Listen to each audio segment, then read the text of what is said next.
poisson aux tagliatelles de courgettes. Justement, on va s'intéresser à nos courgettes. Je vais d'abord couper les deux extrémités. Et ensuite, je vais utiliser un instrument un peu bizarre. En fait, ça me permet de faire des copeaux de parmesan. Si vous n'avez pas ça chez vous, vous utilisez un économe ou alors une mandoline. Donc, je commence d'abord par faire une première lanière. En fait, cette première lanière va stabiliser ma courgette et à partir de là, je continue.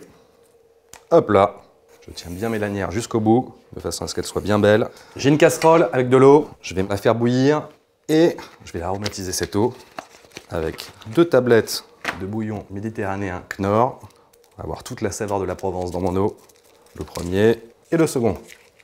Le temps qu'ils se dissolvent, je vais pouvoir réaliser mes tagliatelles. Donc, couteau, et puis là, je coupe des bandes de la largeur d'une tagliatelle. Je répète l'opération. Lorsqu'il y a des graines, je laisse les graines et je coupe autour. Ça, poubelle.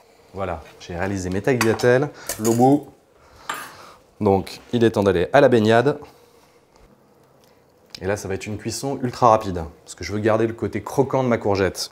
Donc, 1 à 2 minutes à tout casser. Je vais pouvoir les récupérer. Je vais directement les mettre dans mon saladier. Elles auront le temps de refroidir. Je vais pouvoir vider ce bouillon, remettre de l'eau. Voilà. Et là, on va changer, cette fois-ci, marmite de poisson. Produit unique. Je mets mes 2 petites marmites Knorr dans mon eau. Et là aussi, le temps que ces marmites se dissolvent, on va pouvoir s'intéresser à nos poissons. On a ici un splendide saumon de Norvège. On a également un splendide cabillaud de Norvège également. C'est une super source de protéines. Donc, ce saumon, il a encore sa peau. On va s'en débarrasser. Donc pour ça, je fais une entaille. Et ensuite, avec la lame de mon couteau, tout en tenant la peau, je vais avancer jusqu'au bout, tout en laissant le moins de chair possible. Maintenant, je vais pouvoir couper en bandes assez larges et ensuite en cubes. Je fais des beaux cubes. Voilà pour le saumon.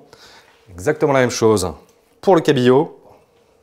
Et ensuite, on va égaliser de façon là aussi à faire des cubes d'une taille équivalente à ceux de saumon. Voilà. Mon bouillon de marmite de poisson est en ébullition. Il est grand temps de mettre justement notre cabillaud et notre saumon. Je les plonge. Alors là aussi, ils sont en petits cubes, donc cuisson ultra rapide. Je vais me faire attention à ce qu'il n'y ait pas trop de reprise d'ébullition. Je veux pas que la chair se délite. On va laisser une petite minute, pas plus. Allez, direction le bol avec les tagliatelles de courgettes. Et ce bouillon, à la différence de tout à l'heure, je ne vais pas le jeter. Tiens, ce soir, je me préparerai bien un petit risotto. Ben voilà, j'ai la base. Ça va nourrir mon riz. Mon risotto sera splendide.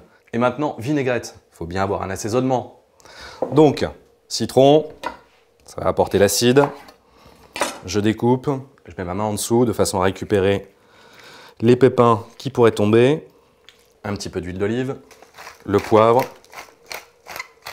Alors pour le sel, je vais faire un peu attention. Parce que ce soit mon bouillon aux légumes méditerranéens ou alors ma marmite de poisson, on a déjà quelque chose de salé. On mélange l'ensemble. Alors j'essaye de faire ça le plus délicatement possible, de façon à ne pas casser mes cubes. Et on va remplir ce petit verre. Tac, un petit peu de cube de saumon. Encore un peu de tagliatelle. Un peu de sauce. Un petit cube de saumon par ici, qui a été aromatisé par ma marmite de poisson Knorr, produit unique en France. Donc pour le décor, j'ai ici des os de poisson qui vont apporter une petite touche de couleur supplémentaire, de l'aneth. Et pour accompagner cette très belle verrine de duo de poisson aux courgettes, je vous propose un verre de chablis. Bon appétit!